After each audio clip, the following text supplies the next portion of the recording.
नमस्कार साथियों, सभी को राम राम। आज हम करने वाले हैं हिस्ट्री ऑफ हरियाणा। हरियाणा का इतिहास। सभी को पता है अपने हरियाणा का इतिहास तो भाई बड़ा गौरवशाली है। बड़े बड़े वीर दिए हैं हमारे हरियाणा की भूमि ने। स्वतंत्रता संग्राम से लेकर के आज की तारीख में हमारी सीमाओं की रक्षा करने के लिए जहाँ देखो वहीं हरियाणा के लोग ही सबसे आगे मिलते हैं। और वैसे भी हम कहते हैं ना कि जहाँ दूध दही का खाना वही हमारा हरियाणा। तो हरियाणा का गौरवशाली इतिहास है, इसको पढ़ेंगे, सेट की तैयारी करेंगे और कोशिश करेंगे कि पहली बार में टेस्ट पास होए और भाई घर में नौकरी भी लगे। सो चलिए शुरू करते हैं दोस्तों। आज ये लिखा तो पार्ट वन है, लेकिन ये हमारे इतिहास को देखते हुए बड़ा छोटा सा पार्ट है हरियाणा के लिए। शुरू के 6-7 मिनट के अंदर हरियाणा कैसे बना उसके बारे में थोड़ा सा डिस्कशन, उसकी हिस्ट्री बताई गई है, वो भी ध्यान से सुन लेना। उसके बाद उसके क्वेश्चन आंसर बताए गए हैं। और मेरा अपना दावा है कि जो क्वेश्चन आंसर के साथ साथ उसकी जो एक्सप्लेनेशन किया गया है, जैसे एक क्वेश्चन के साथ में उसके बारे में और ज़्यादा एक्सप्लेन किया गया है। सीधा आंसर नहीं बताया गया है कि आंसर बता दिया और छोड़ दिया। एक क्वेश्चन के साथ में और भी बहुत सारे क्वेश्चन एक्सप्लेन किए गए हैं। सभी ध्यान से सुन लेना, पेपर की तैयारी अच्छे कर लेना। चलो शुरू करते हैं आज की video, history of Haryana, Haryana का इतिहास। अब बात करते हैं हरियाणा राज्य की स्थापना के बारे में। स्वतंत्रता के बाद सबसे पहले 1948 में हरियाणा राज्य की आधिकारिक मांग पंजाबी नेता तारा सिंह द्वारा उठाई गई थी। सो हरियाणा की मांग सबसे पहले 1948 में उठाई गई थी और वो उठाई गई थी पंजाबी नेता तारा सिंह के द्वारा। 1 अक्टूबर 1949 को सच्चर फार्मूला, ये भी एक इम्पोर्टेंट है। सच्चर फार्मूला के अंतर्गत पंजाब को दो क्षेत्रों में, पंजाबी क्षेत्र और हिंदी भाषी क्षेत्र में विभाजित कर दिया गया, लेकिन जनता ने इसे मानने से इनकार कर दिया। सो सच्चर फार्मूला ये 1 अक्टूबर 1949 को, इसके अंतर्गत ही दो राज्य बनाने की डिमांड रखी गई थी, एक पंजाबी क्षेत्र और दूसरा हिंदी क्षेत्र। राज्य के रूप में हरियाणा को 1 नवंबर 1966 को पंजाब पुनर्गठन अधिनियम 1966, पंजाब पुनर्गठन अधिनियम 1966 के माध्यम से हरियाणा को अलग किया गया। भारत सरकार ने 23 अप्रैल 1966 को ये डिसाइड कर लिया था कि पंजाब के तत्कालीन राज्य को बोली जाने वाली भाषाओं के आधार पर दो भागों में विभाजित किया जाएगा, जिसमें एक पंजाबी भाषा होगी और दूसरी होगी हिंदी भाषा के आधार पर। सो अब इसमें हरियाणा बनाने का डिसाइड किया गया। तो हरियाणा बनाया जाएगा तो उसकी नई सीमा निर्धारित करने के लिए एक कमेटी बनाई गई, जिसको न्यायमूर्ति जे.सी. शाह की अध्यक्षता में बनाया गया। एक कमेटी बनाई गई जिसके अध्यक्ष थे जे.सी. शाह, जिसको ये डिसाइड करना था कि नया राज्य जो बनेगा हरियाणा, उसकी सीमाएं कहाँ तक होंगी। आयोग ने, कौन से आयोग, जे.सी. शाह आयोग ने 31 मई 1966 को अपनी रिपोर्ट दी, जिसमें हिसार, महेंद्रगढ़, गुरुग्राम, रोहतक, करनाल के तत्कालीन जिलों हरियाणा के नए राज्य का हिस्सा बन गए। ये सभी पहले पंजाब का हिस्सा थे। इसके अलावा संगरूर जिले की जींद और नरवाना तहसील, पंजाब जिले के अंदर संगरूर के जो जिला है उसकी ये रियासतें थी, तहसील थी जींद और नरवाना। और इसके साथ साथ नारायणगढ़ और अंबाला जगाधरी को भी इसमें शामिल किया जाना था। तो जो रिपोर्ट थी उसके अकॉर्डिंग हिसार, महेंद्रगढ़, गुरुग्राम, रोहतक, करनाल और इसके अलावा जो संगरूर जिला पंजाब का है उसके अंदर जींद की रियासतें जींद और नरवाना और साथ में नारायणगढ़, अंबाला और जगाधरी को भी इसमें शामिल किए जाने का प्रस्ताव भेजा गया। आयोग, जो जे.सी. शाह आयोग था, उसकी एक सिफारिश यह भी थी कि खारद तहसील, जो कि पंजाब का एक भाग है, जिसमें पंजाब की राजधानी चंडीगढ़ शामिल थी, इसको हरियाणा का हिस्सा होना चाहिए। लेकिन बाद में खारद का केवल छोटा सा हिस्सा ही हरियाणा को दिया गया और चंडीगढ़ को एक केंद्र शासित प्रदेश बना दिया गया, जो बाद में इन दोनों की राजधानी बना। ब्रिटिश भारत में हरियाणा पंजाब का अंग था, जिसे 1966 में भारत के 70वें राज्य के रूप में पहचान मिली।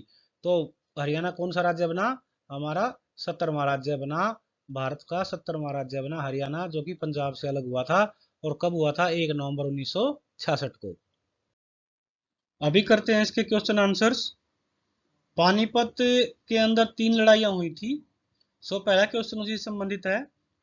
1526 में बाबर और इब्राहिम लोदी के बीच प्रसिद्ध युद्ध कहाँ हुआ था, ये हुआ था पानीपत में। पानीपत की 3 लड़ाइयाँ हुई थी। ये 1526 में पहली लड़ाई हुई थी, 1556 में दूसरी लड़ाई हुई थी, जो कि हेमू और अकबर के संरक्षक बैरम खान के बीच में हुई थी। तीसरी लड़ाई 1761 में मराठों और अहमद शाह अब्दाली के बीच में हुई थी। और हेमचंद्र जो है दिल्ली की गद्दी पर बैठने वाला अंतिम हिंदू शासक था। हेमचंद्र, जिसको हम हेमू के नाम से जानते हैं, उसका अकबर के साथ में 1556 में युद्ध हुआ था और उसकी हार हुई थी। वो दिल्ली की गद्दी पर बैठने वाला अंतिम हिंदू शासक था।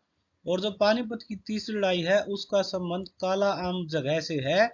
काला आम और पानीपत के बीच में जो जगह है, वहां पर वो लड़ाई का मैदान था, जिसमें पानीपत की तीसरी लड़ाई मराठे और अहमद शाह अब्दाली के बीच में हुई थी।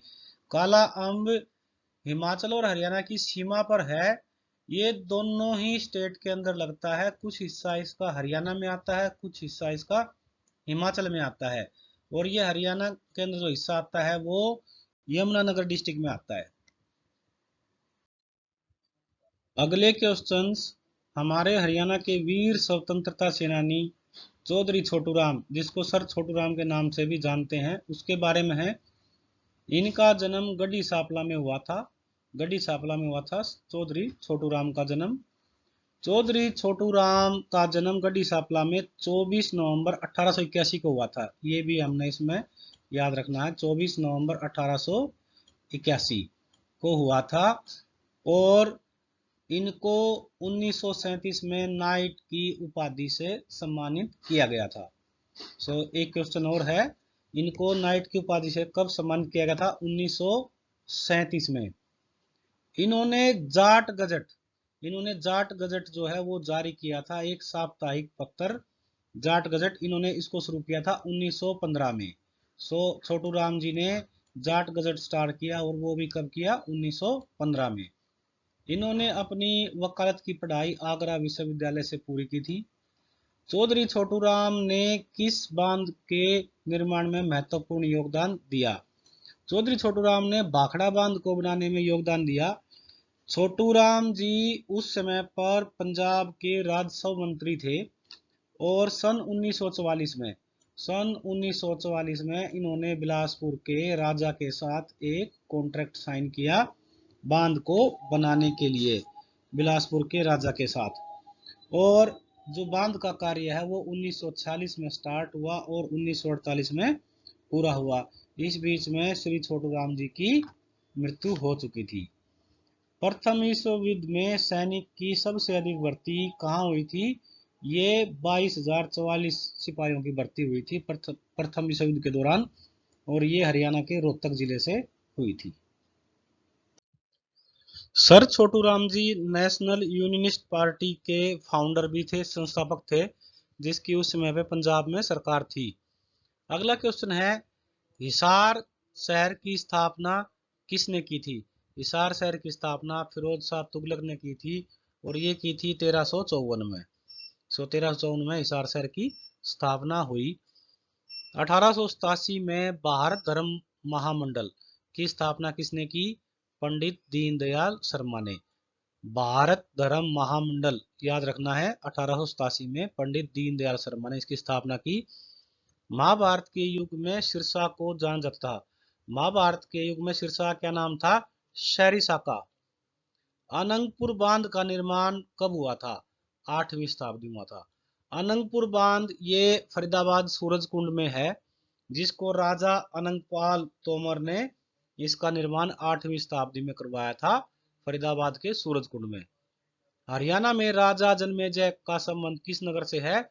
सफीदो नगर से इसका संबंध है। थानेसर नामक स्थान किस राजा की राजधानी रहा? राजा हर्षवर्धन की। ये बड़ा इंपॉर्टेंट है। हरियाणा के अंदर राजा हर्षवर्धन की राजधानी थानेसर, जिसको कि अब डिस्ट्रिक्ट कुरुक्षेत्र के नाम से जानते हैं, पहले इसको थानेसर या थानेश्वर के नाम से जानते थे। यहीं पर चीनी यात्री हेनसांग ने विजिट की थी, और उसने अपनी पुस्तक में इस स्थान के वैभव के बारे में भी वर्णन किया था। चीनी यात्री हेनसांग ने किस सम्राट के समय हरियाणा में आए थे? हर्षवर्धन के समय में। 1857 के स्वतंत्रता संग्राम में बल्लभगढ़ के किस राजा ने बलिदान दिया था? बल्लभगढ़ के राजा नाहर सिंह। जिनका किला 1739 में बनवाया गया था। वहां पर राजा नारसिंह का महल है जो कि 1739 में बनवाया गया था, और इन्होंने 1857 में स्वतंत्रता संग्राम में भाग लिया और अपने प्राणों का बलिदान दिया। 1857 के स्वतंत्रता संग्राम में राव तुलाराम के ने किस क्षेत्र में अंग्रेजों का मुकाबला किया? राव तुलाराम ने किस क्षेत्र में अंग्रेजों से लड़ाई की थी? नारनौल और रेवाड़ी से। ये मेनली रेवाड़ी के रहने वाले थे।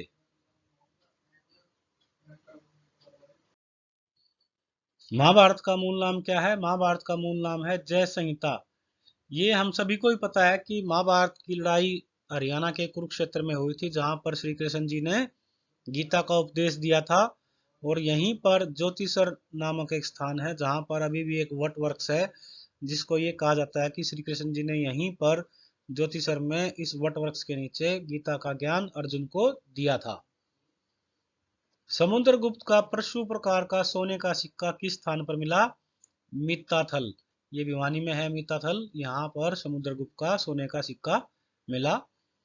हिसार के किस नगर में खुदाई के समय प्राचीन सिक्के मूर्तियां 9वीं शताब्दी के हस्तलिखित ग्रंथ मिले हैं?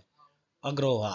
अग्रोहा, हिसार के जो अग्रोहा नगर है उसके अंदर प्राचीन सिक्के और मूर्तियां मिली हैं। अति प्राचीन वट वृक्ष गीता का ज्ञान से संबंधित ये किया भी हमने। महाभारत काल या युद्ध काल, युद्ध मतलब लड़ाई के काल में हरियाणा किस नाम से जाना जाता था? बहुधान्यक, मतलब बहुत उपजाऊ जगह के नाम से ये जाना जाता था। सरसैया पर लेटे विष्णु की मूर्ति सोनीपत जिले में कहां से प्राप्त हुई है? सोनीपत जिले के गांव फाजिलपुर से सरसैया पर लेटे विष्णु की मूर्ति खुदाई के दौरान प्राप्त हुई है। हरियाणा में हर्षवर्धन कालीन ताम्र मुद्राएं कहां से प्राप्त हुई? उत्तर है इसका सोनीपत से ताम्र मुद्राएं प्राप्त हुई। अमर काव्य महाभारत में वर्णित नरकतारी अनरख तीर्थ किस नदी के किनारे पर है? ये नरकतारी एक कुरुक्षेत्र के अंदर गांव भी है और यहाँ पर ही एक तीर्थ भी है नरकतारी के नाम से, और ये सरस्वती नदी के किनारे पर है। सरस्वती नदी कुरुक्षेत्र के साथ से निकलती है। गोवाना का नामकरण किस राजा के द्वारा हुआ था? गोवाना का नामकरण पृथ्वीराज चौहान के द्वारा किया गया था। हरियाणा में तोमर राजा द्वारा क्या बनवाया गया था? ये अभी हमने इससे पहले भी किया था, सूरज कुंड का निर्माण कराया गया था, और इसी के ऊपर अनंगपाल बांध भी बनवाया गया था। राजा अनंगपाल तोमर के द्वारा सूरज कुंड का निर्माण करवाया गया था। रोल टैक्ट के विरोध में किसने अपने सभी सम्मान व पदक अंग्रेजों को वापस किए? रोल टैक्ट आया था 1919 में, और इसके विरोध में राय बहादुर लाला मुरलीधर, ये 1900, इनका जन्म 1848 में पलवल में हुआ था। इन्होंने अपने सारे जो पदक और सम्मान वापस कर दिए थे। भिवानी में नौजवान भारत सभा की स्थापना किसने की? भिवानी में नौजवान भारत सभा की स्थापना राधा कृष्ण वर्मा ने की थी, और ये की थी उन्होंने 1926 में। 1926 में उन्होंने इसकी स्थापना की थी। गुलाम वंश का अंतिम शासक जिसने हरियाणा के जंगल कटवा दिए उसका नाम था बलबन। हरियाणा के पलवल जिले में गांधी जी को कब गिरफ्तार किया गया था? अप्रैल 1919 को, और 1919 में ही रोल टैक्ट आया था, उसी समय पर गांधी जी को गिरफ्तार किया गया था। हरियाणा के किन नगरों पर तैमूर ने आक्रमण किया था? किन नगरों पर किया था? हिसार, सिरसा और फतेहाबाद। फतेहाबाद पहले हिसार का हिस्सा होता था, इसको, और सिरसा का भी कुछ हिस्सा हिसार का ही होता था। इनके ऊपर तैमूर ने आक्रमण किया था। किस प्राचीन नगर का नाम नंदीग्राम था? सो हरियाणा के नारनौल का नाम पहले नंदीग्राम था। फरुखनगर तक रेलवे लाइन बिछाने का कार्य किस उद्देश्य से किया गया था? नमक ढोने के लिए। फरुखनगर जो है वो सबसे पहले वहां पर व्यापार के लिए नमक ढोने के लिए उसका प्रयोग किया गया था। आगे है, स्वामी दयानंद सरस्वती ने हरियाणा के रेवाड़ी पहुंचने पर सर्वप्रथम क्या प्रारंभ किया था? इसका उत्तर है गौशाला। इसके पीछे एक बड़ी ही इंटरेस्टिंग स्टोरी है। स्वामी दयानंद सरस्वती कभी भी तीन दिन से ज्यादा कहीं ठहरते नहीं थे, लेकिन रेवाड़ी के उस टाइम के जो राजा थे रियासत के, राव युधिष्ठिर, इनके आग्रह पर, इनकी रिक्वेस्ट पर वो वहां पर 17 दिन तक ठहरे और रेवाड़ी के नंद सरोवर जगह पर उन्होंने 1879 1879 के अंदर एक गौशाला की नींव रखी, जो कि आज भी पूर्ण तरह से गौओं की सेवाओं में लगे रहते हैं। प्रदेश के किस स्थान को जॉर्ज थॉमस ने अपनी राजधानी बनाया? झांसी का दुर्ग है, उसको जॉर्ज थॉमस ने अपनी राजधानी बनाया और जॉर्ज थॉमस की मृत्यु 1802 में बहरामपुर में हुई। प्रदेश का कौन सा स्थान अग्रगण्य की राजधानी था? अग्रगण्य की राजधानी था अग्रोहा, जो कि एक हिसार का भाग है। हिसार का पुराना नाम जो है रियासत के नाम से अग्रोहा के नाम से हुआ करता, लेकिन अभी ये इसका कुछ भाग है, हिसार एक बड़ा डिस्ट्रिक्ट बन गया है। तुगलक शासक फिरोज तुगलक ने प्रदेश के हिसार जिले में कौन सा नगर बसाया? हिसार जिले के अंदर फिरोज तुगलक ने एक फतेहाबाद के नाम से एक दूसरा नगर बसाया। बैटल ऑफ तराइन मतलब तराइन का युद्ध। तराइन को अभी हम तरावड़ी के नाम से जानते हैं, जो कि करनाल डिस्ट्रिक्ट के अंदर नेशनल हाईवे 1 के ऊपर अभी स्थित है ये शहर तरावड़ी, जिसको पहले हम तराइन के नाम से जानते थे। यहाँ पर दो लड़ाइयाँ हुई, बड़ी महत्वपूर्ण लड़ाइयाँ हैं, जिसके बारे में अभी हम पढ़ेंगे। पहली लड़ाई 1191 में हुई, जो कि मोहम्मद गोरी और पृथ्वीराज चौहान के बीच में हुई। चौहानों को पहले चामान के नाम से जानते थे और 1191 में पृथ्वीराज चौहान और मोहम्मद गौरी के बीच यहाँ पर पहला युद्ध हुआ, जिसमें पृथ्वीराज चौहान ने मोहम्मद गौरी को हराया और वह घायल अवस्था में अपनी जान बचाकर भागा। इसका बदला लेने के लिए दोबारा से 1192 में पृथ्वीराज को हराने के लिए वह वापस आया और उसके अपने मित्र राजा, जिसका नाम था जयचंद, जो कि उसके मंत्री परिषद में भी था पृथ्वीराज के में, उसकी मदद से धोखे से उसने पृथ्वीराज चौहान को हरा दिया और पृथ्वीराज चौहान को सरस्वती नदी के पास में बंदी बना लिया गया। इस लड़ाई के बाद मोहम्मद गौरी ने रोहतक जिले, हमारे हरियाणा के रोहतक जिले के मैम एक शहर हुआ करता पुराना, इसको पूरी तरह से बर्बाद कर दिया। और इस लड़ाई के बाद भी करनाल जो है वो दिल्ली से पूरी तरह से जुड़ा हुआ रहा। मतलब ये है कि तरावड़ी जो तराइन है वो पूरी तरह से बर्बाद हो गया था, लेकिन करनाल जो है अभी भी दिल्ली के पूरे संपर्क में था। ईस्ट इंडिया कंपनी के विरुद्ध प्रमुख विद्रोह। सबको पता है कि ईस्ट इंडिया कंपनी जो है वो 1600 ईस्वी में भारत में आई थी। तो जब ईस्ट इंडिया के खिलाफ जो विद्रोह हुआ था उसमें हमारे हरियाणा ने भी बढ़ चढ़ करके भाग लिया था और यहाँ पर भी विद्रोह हुए थे। सो जो विद्रोह हैं उसमें जींद का विद्रोह 1814 में हुआ था, जिसका नेतृत्व किया था प्रताप सिंह ने। छछरौली छछरौली है यमुनानगर में, इसका विद्रोह हुआ था 1818 में और इसके लीडर थे जोधा सिंह। रानिया रानिया का विद्रोह 1818 में हुआ था, जिसका नेतृत्व किया था जाबित खान ने। बनावली का विद्रोह 1835 में हुआ था, जिसका नेतृत्व किया था गुलाब सिंह ने। कैथल का विद्रोह 1843 में हुआ था, जिसके लीडर थे गुलाब सिंह और साहिब कौर। लाडवा का विद्रोह 1845 में हुआ था, जिसके लीडर थे अजीत सिंह। किसानों का विद्रोह, ये और इम्पोर्टेंट है, किसानों का विद्रोह हुआ था रोहतक, हिसार और गुरुग्राम में। ये हुआ था सन 1824 में और इसके लीडर थे सूरजमल। राष्ट्रीय आंदोलन में हरियाणा की भूमिका। राष्ट्रीय आंदोलन में हरियाणा की क्या भूमिका थी? 1857 की क्रांति 10 मई को अम्बाला छावनी से शुरू हुई थी। सबको पता है कि 10 मई 1857 को 1857 क्रांति शुरुआत हुई थी मेरठ से। तो अपने हरियाणा में भी अम्बाला छावनी से इसकी शुरुआत हुई थी और उस समय पर पंडित नेकीराम शर्मा हरियाणा में होम रूल लीग के प्रमुख नेता थे। तो दोस्तों अभी इसका ये पार्ट 1 नहीं कह सकते हम, क्योंकि हमारे हरियाणा का इतिहास इतना गौरवशाली है। हमारे हरियाणा के वीरों ने स्वतंत्रता संग्राम में बड़ा बढ़ चढ़ के भाग लिया है और भी बड़े बड़े कार्य किए हैं, देश के अंदर काफी नाम कमाया है हमारे हरियाणा के वीरों ने। तो इसको मैं कह सकता हूँ कि ये 1/10 है प्रेजेंटेशन। और मुझे भी खुद मजा आता है कि मैं अपने स्टेट के गौरव को बढ़ चढ़ करके अच्छे तरीके से पेश कर रहा हूँ। मुझे आज इसको पढ़ने का भी मौका मिल रहा है और एक्सप्लेन करने का मौका मिल रहा है। सो आप सबसे भी रिक्वेस्ट है कि मेरी वीडियो को ज़्यादा से ज़्यादा लोगों को फॉरवर्ड कीजिए, चैनल को सब्सक्राइब कर दीजिए, साइड में जो बेल बटन है उसको प्रेस कर दीजिए ताकि जब भी मेरी नेक्स्ट वीडियो अपलोड हो तो आप तक नोटिफिकेशन पहुंच जाए। धन्यवाद।